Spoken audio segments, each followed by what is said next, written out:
Well, friends, I have some exciting books to talk about, some exciting books for boys, well, and girls, but as boys especially, which I will just say it is so hard to find amazing things, but I have amazing things for you. So let me introduce you to my friend Laurie Christine, and she's going to tell us a little bit about herself. So first of all, welcome, Laurie, and just start by telling us just about you and your kids and the books and all the things. Hey, Trisha. Well, thank you so much for having me on the show. I'm super excited to chat with you. And yeah, so I am an author. I am a podcaster, a Bible teacher, wife, and mom to four loud, adventurous boys. I have four boys. Their current ages are 8, 10, 12, and 14. So we're right in the thick In the of middle of it. Yeah. right in the middle of it. We live in Lancaster, Pennsylvania. We have two dogs, four hermit crabs, an axolotl, and currently a dead squirrel in the freezer because, I'm a mom of four boys. So there's Wait. that.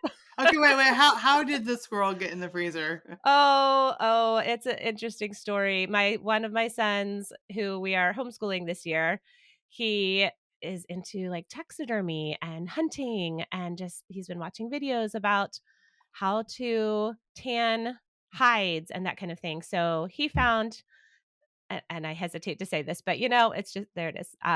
He found a freshly not alive squirrel on the road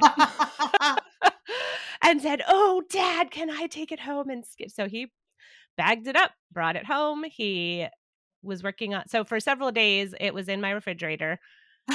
And every time I opened the refrigerator in a Ziploc bag, I did a double take because there's his head laying, and I'm like, Oh "Oh my gosh." I no. was like, "But you have to get this thing out of here." So finally he went through the whole process of gutting it, and he was currently doing he learned all the things. He learned, watched YouTube videos and is learning how to do the tanning, and so he's really into all of this. So that's just, a little glimpse into my life of mom of boys. Yeah, and you mentioned an axolotl, which my kids are obsessed with also, so Yes. that is super cool. Yes, yes. My 9-year-old, well, 10 now, had been asking for years to get an axolotl, and we finally agreed to do it. I will tell you, all of you moms out there whose kids are begging to get an axolotl, it's a lot of work. Yeah. They're kind of high maintenance animals, and so just do lots of research if you're thinking about it. So We were doing in Fort Worth, Texas, we were doing it's not really a museum. It's like they have a lot of animals, but it's like hands-on. They let you like pet them and different things. And they're like, "Do you want to take an axolotl home? Because like ah, we have too many." And I'm like, "No, we don't." And the kids are like, "Yes." We did not take it home. good So move. now Good I'm move. glad. Yeah. Oh, so it just makes sense that you want to write stuff that kids would want to read, which I think Yeah. is so hard. I will definitely say, especially for my boy, but just for kids in general, like we go to the library and like, oh, nope, you can't read that. Nope, we're definitely not going to read that. So tell Yep. me your heart behind it. Let's talk about first The Garden of Mysteries, a Dragon Slayer Bible story. So, but before we get to this, which it's amazing, you got to see the cover too. But before we get to this, just how did you get to where you wanted to write, and tell us like how that journey went? Sure. Well, two of my passions in life are the Bible is one of my passions. Studying the Bible, I have a degree in Bible, and just love the Bible, um, and of course love Jesus through the Bible, not just the Bible. Yeah. And then my other passion has always been children's literature. I Mm. love love love children's books. I think I own almost every Dr. Seuss book that has ever been written.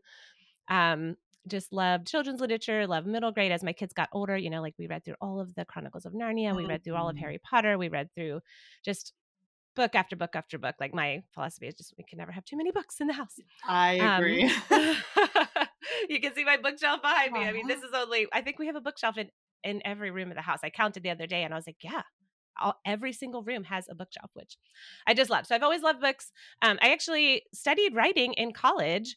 I have a degree in writing, but then never did Okay. anything with it because that just wasn't a thing that you did back then. Like my college didn't prepare me to have a career in writing. Right. They sent me off into the world with like, great, now you've got a degree. Good luck with that. And I was like, all right. So I went back, got my teaching certification, became a teacher because I didn't know what to do with it. Anyway, circled back around 20 years later, decided that this was God's calling on my life, that I wanted to combine my love for the Mm. Bible, my love for kids, my love for boys, because I have 4 boys, and I wanted to write books that would get them excited about just a great story, number 1, but also point them back to the Bible, that would teach Mhm. biblical truth, that would get them excited about diving deeper into the Bible. So that's why I write adventure packed biblical fiction for middle grade readers with a fantastical twist because there's a dragon in it. So if your kids love fantasy, this will appeal to them as well. I love that so much. Okay, and I love that, you have all this knowledge, which is it's so true. You go to college, get this knowledge, and then like, what do I do with it? But your passion is, okay, this is what I want to do. Like God unfolded that over the years. And I love how it says Frank Peretti meets the Jesus Storybook Bible. I mean, that's so fun. And so talk about like your layout for the Garden of Mysteries and what your heart is behind it and how you laid it out. Sure. So I'll tell you a little bit about the series in general Okay. first, Yeah. and then I'll talk specifically about Garden of Mysteries. So the Dragon Slayer Bible series, like you said, Frank Peretti meets the Jesus Storybook Bible because there's biblical events. It's based around biblical events, but it's biblical fiction. So Hmm. some of the events took place in the Bible, but then I'm adding some things, not adding to the Bible, but adding events to fill in the gaps of where we don't know the rest of the story. Right. Um, and but then the Frank Peretti part is peeking behind the scenes and seeing the spiritual warfare that could have Mhm. been happening um, during that time. So throughout the series, Jesus is the dragon slayer, and the characters are always looking forward to the dragon slayer coming. Mm. He is going to one day he's going to defeat the evil dragon. There was a prophecy that God foretold at the very beginning that one day the dragon would be destroyed. And I use the imagery of the dragon because the Bible uses the Yeah. imagery of a dragon. In Yeah. Revelation, it describes Satan, that ancient serpent, the devil, it describes him as a dragon. And so whether or not that is an actual physical dragon in Revelation is yet to be seen, but in my books, I have interpreted it as a dragon because it makes it kind of fun and more easy for kids to understand. You know, kids relate to like an evil monster, um, and are drawn to those kinds of stories. So the dragon is trying to destroy the descendants of Eve throughout the series and turn their hearts away from the king. But of course, the king is um, defending them. He is protecting them. He sends Michael, the Mhm. archangel, to fight against the dragon and to protect the children of the king. So that's kind of like the overarching storyline that will continue throughout the entire series. Um, but I'll talk specifically about Garden of Mysteries. Garden of Mysteries just released in November of 2024. It's now available for purchase wherever you like to buy books. Um, and it's told from the perspective of Seth, Mhm. Adam and Eve's son, when he is 12 years old. So the story takes place in a post-fall world. So it's after the fall of Adam and Eve, where ferocious beasts are lurking in the darkness, and there's thorns and thistles covering the land. Just a caveat: there's like 1 or 2 verses about Seth in the Bible, so Yeah. I got to do a lot of imagining of what he might have been like as a 12-year-old boy. You know, we really don't know. Um, so there's a lot of speculation involved here, but I do my best to stay true to the events from the Mm. Bible that we do know are true to the biblical account. So in the story, Adam and Eve have not fully disclosed to Seth what happened to the Garden of Eden, you know, because of Oh. shame or because of like just their own Abel had died in the past. Cain had killed Abel, which Seth doesn't know about, but just there's just some shame involved. Anyway, so they haven't told Seth all about what happened in the garden, and he's curious. He wants to find out the truth, but then he learns about the ancient prophecy about the chosen one Mm. who's going to destroy the dragon. So he sets off on a quest to find the one who will break the curse. But of course, the evil dragon also has a mission to turn Seth's heart away from the king, or destroy him in the process. So on his quest for truth, Seth learns about trusting the king. He learns what it means to trust in the king and how to resist the lies of the evil dragon. We're learning about putting on the armor of God and putting on defending against the lies of the enemy that he tries to deceive us with. So that's kind of a nutshell for Garden of Mysteries. It's book one in the Dragon Slayer Bible series, but I kind of wrote. I have two books in the series, but I kind of wrote them out of order. Oh, really? So book one is Garden of Mysteries, but I actually published another book, Rise of the Enemy, back in 2023, and that is like a prequel. It's like the origin story. It's much shorter, Oh, and it's book zero in the series. So that's wow. available as well. I love that. Book 0, and then we're gonna move to 1. Yeah. But what I love is it reads like it's a novel. So, like, that begins lost in the woods. My fingers wrapped tightly around the smooth shaft of my makeshift knife, the fang of a saber-toothed tiger. My breath quickened as I crept through the dark forest. I stumbled over a root and reached out my arms to steady myself. And I love it because it's told in a very active way. Also, the font is big. Mm. The font is not it's not too curvy. It is there's nice spacing. I'm saying all this because I have three youngest kids are dyslexic. Mm. And it is so hard for them to read when they see so many words, and we're talking, they're 14, 17 now. So, but even too many words on a page is so overwhelming. And there's beautiful graphics in here. It is so well done. There's headers, there's little illustrations throughout that this is not overwhelming. It's a joy to read. So I will say, if you do have a reluctant reader, that's the things I notice as a mom. If I pick up a book and it looks so overwhelming that my kids cannot read it, that it's like, okay, we're not going to read that one. But this is not. But then the story's really well written too. So I love that. And I love that you're taking us through this biblical story, but reimagining it in an amazing way. And I love that we could see kind of the spiritual elements that often don't show up in fiction, which, I've been with multiple people when they passed away, caring for them.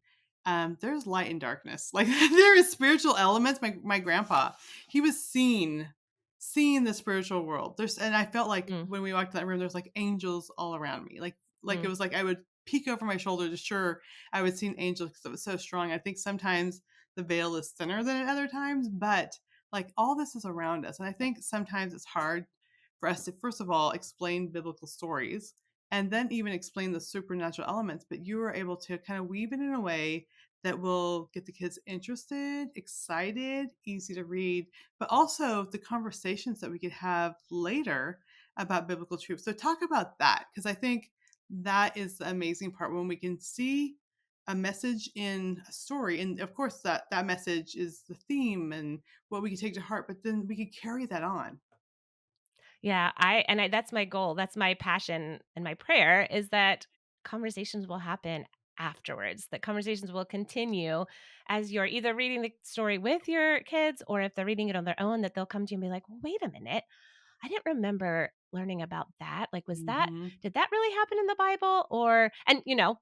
Some of the things in the story did not really happen in the Bible. And then you could say, well, no, that was part of the fictional story. And that's when I want to point that out. One of my favorite parts of or a special feature, I should say, in the book in the very back. And I have my copy here too that I'll, but in the Yay! very back of the book, there's a section called fact or fiction.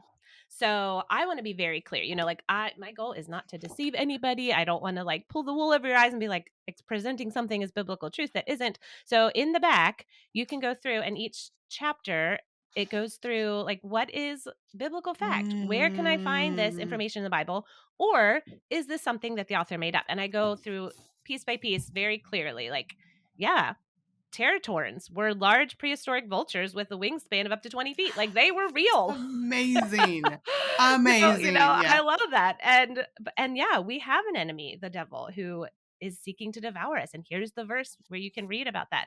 Um, so you can kind of go through and read about like the facts about the story, the fictional parts of the story, and yeah, and have some really Biblical great. references, you have biblical references Yep. where these things came from.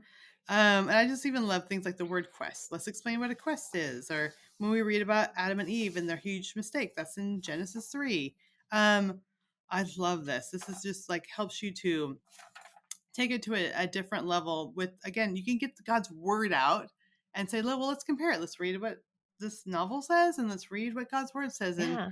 Yep. I love that. I just love the conversation. It's so thoughtfully laid out, and it talks about there's even the dig deeper in scripture sections in the back, and there's even have you joined the army.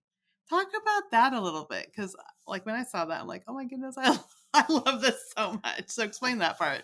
Yeah, that section is basically a gospel presentation. Mhm. I frame the whole series as like, you are joining the army of Jesus and you are joining him in fighting against this enemy because boys especially, they are drawn to battles, they're drawn to Mhm. sword fights, they want to be part of something bigger.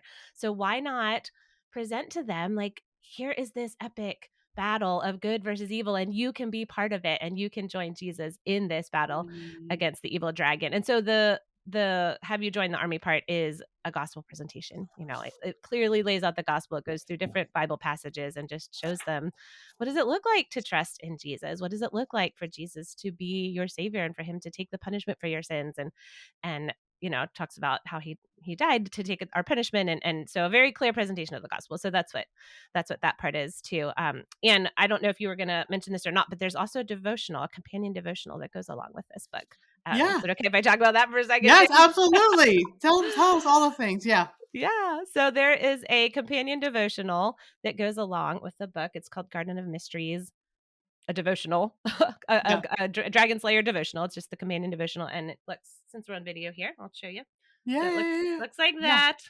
that. Um, and basically it dives deeper into the scripture passages that were Mhm. addressed in the book. There's two sections of the devotional. One is they're shorter devotionals. It's called the marching orders. I'm sorry, yeah, the marching orders. And then the other part is called um sorry, I have to just remind myself the mission.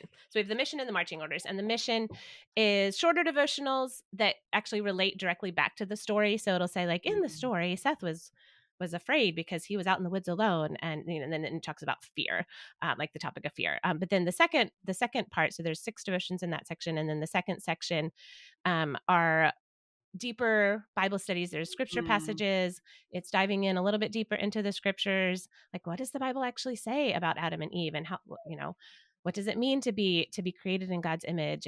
Um, and there's journal entries there as well. So it covers topics like, how the dragon deceived Adam and Eve in the garden, how sin corrupts our hearts, how God sent Mm. Jesus to be the dragon slayer and to fix our broken relationship with the king.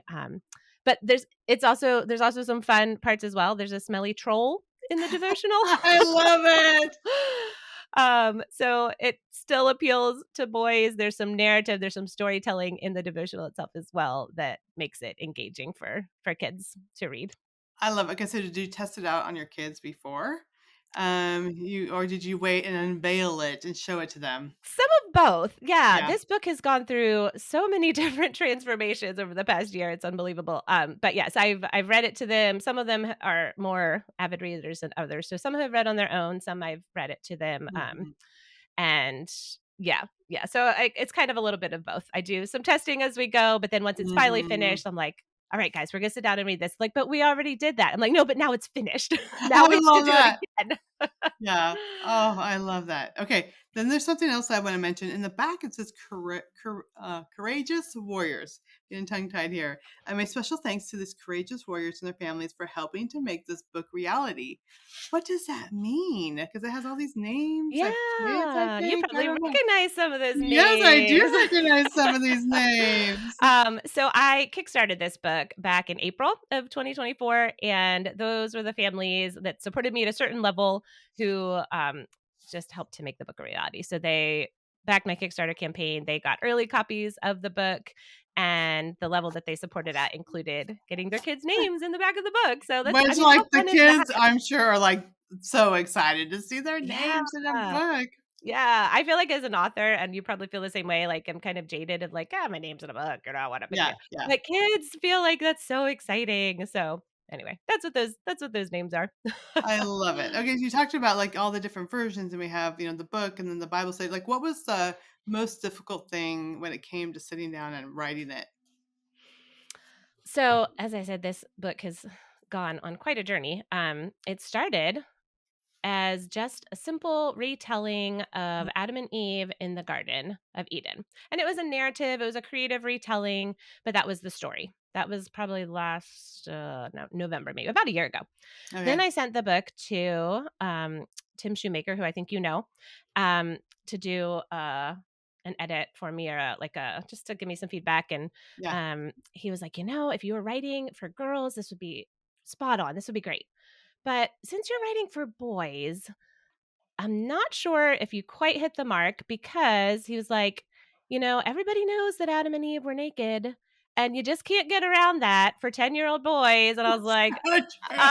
yeah, I mean, I didn't actually say that in the story, but everything they're doing, they're just, they're running around naked in the garden. I'm like, oh gosh. So like, well, how do I get around that? How do I tell the story of Adam and Eve in the Garden of Eden and get around that issue for 10-year-old boys? So he actually was the one. He was like, well, what if you took a different perspective? What if you took a different turn, and what if the story Mm, was told from the perspective of Seth? And I was like, oh yes, this is it. yeah. And so from there, the story just turned into a whole different thing. It just went down a different road. And so the difficult part was um so many rewrites Yeah, of yeah. the book.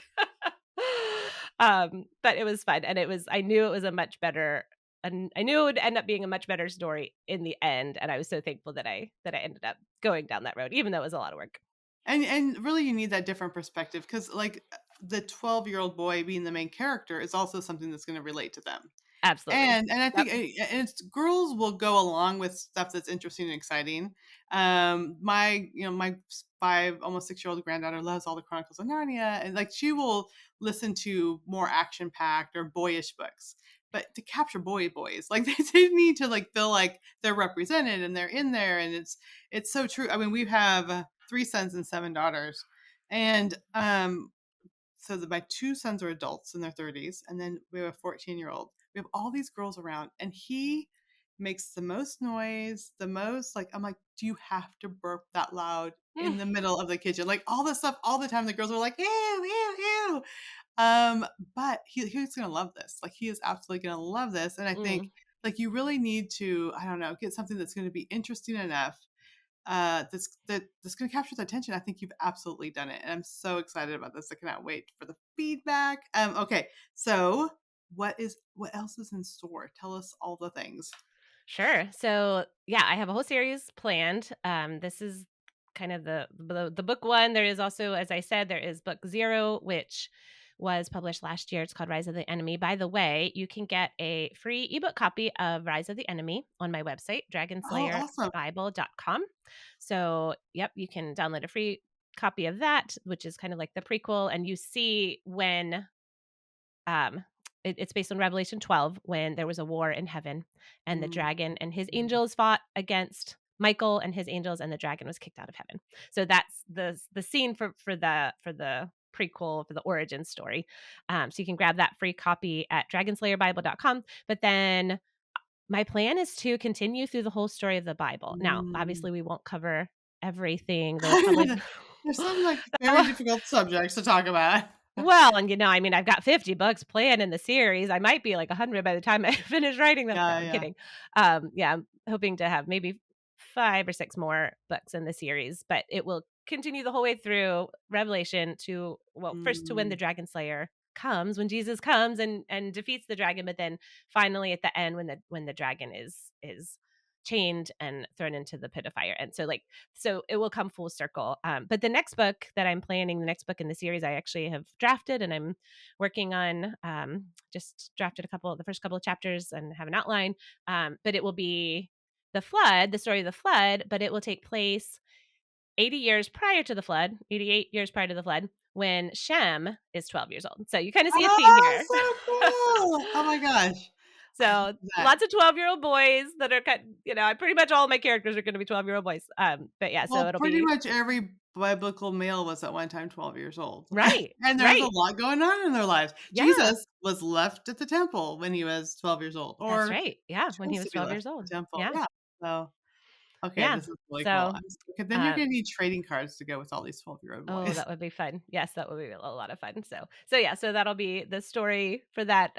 Lots of details to come. I don't know all the ins and outs of that story yet, but it'll be a pre-flood story of Shem and his two little brothers, and he doesn't like being responsible for the oldest brother as the oldest brother, and just Mm. kind of some of the adventures. And then his dad gets asked to build an ark, and he's just mortified because oh my gosh, he's trying to fit in with everybody, and now his dad has to build the ark, Ugh. and there's giants in the land that are like the bad guys, and so that'll be a fun adventure as Oh well. my goodness, these are so cool. I'm so excited about these. I have a grandson too, 2 Ooh, grandsons that are, yeah, like, at this age that could read these. Okay. yeah. I'm Well, and I thinking love of that you yeah. Yeah, go ahead. sorry. I was just gonna say, I love that you mentioned, capturing the attention of boys, because I do feel like if you capture if you write for girls, girls will love it. But if you capture the attention of boys, boys will love it, but girls will love it too. Yes, I agree. Yes. Like, but if it's just for girls, the boys are like, "Eh, no No. thanks." But Mhm. if you're like, "No, this is I'm writing for boys," a lot of girls and yes, obviously there are lots of girls that love adventure. I prefer adventure and mystery and fantasy over a cozy a romance or whatever. So Yeah. there's stereotypes involved, but I do feel like yeah, even though I'm writing with boys in mind and my heart is for boys, girls will enjoy it as well. Oh, I love it. I'm so excited. I'm gonna be ordering some more for Christmas. I might get some signed copies from you because this is gonna be great. Yeah. Okay, so excited about this. Okay, but I also want to mention your podcast Ooh, yeah. because it's awesome, and I think that a lot of they're like, okay, yes, we're gonna go look this up. We're gonna go get these books, but you have more. Tell us all the more in the podcast and what you do there. Sure. My podcast is called Redeeming the Chaos, and it's a show for moms who are feeling a little bit frazzled and overwhelmed by the responsibility of raising boys. So if you have boys and you're feeling like you don't know what's going on and this is just a little more than you bargained for, come join me. Come join me at redeemingthechaos.com. Yeah. And I don't have all the answers. I'm still in the trenches of raising boys, but I invite moms to join me on the journey because parenting is hard and I don't want moms to be on the journey alone. We've had my husband and I have had our share of challenges in parenting. We don't have perfect Mm, kids and we are not perfect parents, but we have learned some strategies that have worked with our family, and there are still some challenges that we are continuing to work through. We have not arrived and have all of now I'm sharing all of my wisdom as a parent with the yes. world. That is not who I am. I had a mom tell me one time, she's like, I don't really feel like my experience with raising boys has felt like chaos. And I was like, well, great. That's amazing. Fabulous. And if that's you, that's awesome. I love it. But this show's not for you. Yeah, exactly. This is the show for moms who are overwhelmed and who feel like these boys are loud and they're smelly and they are full of energy, and our house just feels a little chaotic. So Yeah, yeah. Well, we have one, like I said, one 14-year-old. So I had 2 boys and a girl, and, the first one was, he was adventurous, but I didn't find out a lot of stuff until after he was grown, like, "Mom, we did this. Mom, we did this. We caught this yep, on fire. We yep. jumped." So I wasn't even aware. So I was unaware of the chaos. Then my 3rd oldest, who's a boy, very compliant. He still is, like, so compliant, so easygoing, nice guy. So one time I'm like, "Nathan, I don't think you've done anything wrong." He's like, "Mom, I used to sneak my Game Boy into bed and play it after." I'm like, "This is the proof of what I'm saying." But then God just said, "You have not fully experienced raising a boy, and here you go." And this is the loudest, smelliest, slams everything, gets everything dirty, breaks. He's like this full more than I ever thought. Like all the kids combined in this one child, and all the time, like even this morning, I'm like taking deep breaths as I'm trying to help a sister with an algebra test, and he's like slamming, burping, banging, stinky. When's the last time you took a shower, Casey? Yes, we have that boy. Yes, So, yes. and before I might have been the mom, like, I don't think it's very difficult. Well, God might just bring you a surprise. Maybe it's not Hmm, a son, maybe you it's a just never grandson down know. the road. I don't know, but it's Yeah, been amazing. But it's yeah. also like the best too. Like it's Mm. so fun. It's so It is fun. so fun. I love it. I love being a boy mom. I'm trying to come up with 100 I have my, 100th podcast episodes coming up soon. I was trying to come up with 100 reasons why I love being a boy mom, and some of them are facetious, obviously, like squirrels in my refrigerator. Yeah. Yay. Exactly. Or yeah, all of those things. I mean, I have so many stories of just like, really? Like I didn't even think to tell you that you couldn't do that, Right, you know? exactly. Why would I think I needed to tell you that? I didn't think to say, "Don't climb out of your window, the second story window onto the roof." Like, why? I didn't even know that I should have told you that. So Yes, now you know. exactly. Don't do it again. We have those conversations all the time. But I will Oh, say this, I'm gonna throw this in there too. So I mentioned my older boys are 35 and 30 now. And like we love to play board games together. Like those mm, big they're board games that like have a million pieces and there's dragons and there's all these cards and like they like, Mom, you wanna play? And they teach me. And I beat them at these board games. Last night I played with my amazing. son Nathan, who's 30, and his friend Jacob was over. They love I get text messages, Mom, will you play a game with us? I'm like, yes, of course. So they both came over and I play a game. I beat them the first time really, really good. Played Splendor Nice. with them, beat them. And they're like, we got to play again. And I'm like, I have so much to do, guys. No, please. Because I think they were trying to figure out my strategy. So then I'm like, I'm grading homework. I teach a writing class to homeschooler. So I'm going to grade, but I kind of play. I still beat them. And they're like, how does she do that? She was grading homework, playing the game, and holding the dog on her lap. And she still beat us. And I'm like, it's a mom thing. Sorry, guys. But yeah, That's it's the amazing. best when they grow up and they are the ones that are over all the time. You know, like I said, like meals. They like when I cook, but they just love board games, and it's the best. My girls kind of go off. Maybe it's the opposite for some people. My girls kind of go off and do their own thing and live their own Mm, lives. My boys love coming around, so mm. pretty fun. I hope that that is the case when my boys are grown up. And I will say, that as they get older, like they're just the different stages are so much fun. Like I love Mhm. the relationship that I have with my kids right now as they're getting older, and it's just so fun to, I don't know, just get to know them as young adults and imagine, what their adulthood lives will be like. And yes, I absolutely hope they all live like a minute down the road and come over for supper every night. Yeah, it's so I true. would love that. Yes. Oh, so fun. Okay. Well, again, give us the name of the website, which is just, yeah, go ahead. I'll let you do it. And it'll all be in the show notes, but go ahead and give the name of your website and where we can go to find all the things. Absolutely. So you can find my books at dragonslayerbible.com. And there's links to all of the other things on that site. It's all the same website, but there's just different ways to get there. So Yeah. dragonslayerbible.com is where you can find my books. That's an easy way to remember. My podcast is at redeemingthechaos.com. And then my main website with all of the other things, I've got lots of other resources for parents on raising courageous boys, a lot of discipleship resources on devotions and having devotions with your kids and those kinds of things. And that's all at lauriechristine.com. Well, Laurie, thank you so much for being here today. I really enjoyed this conversation, and I'm so excited about wrapping these up for Christmas. Thank you so much. Thank you, Trisha. This has been so much fun to be here today.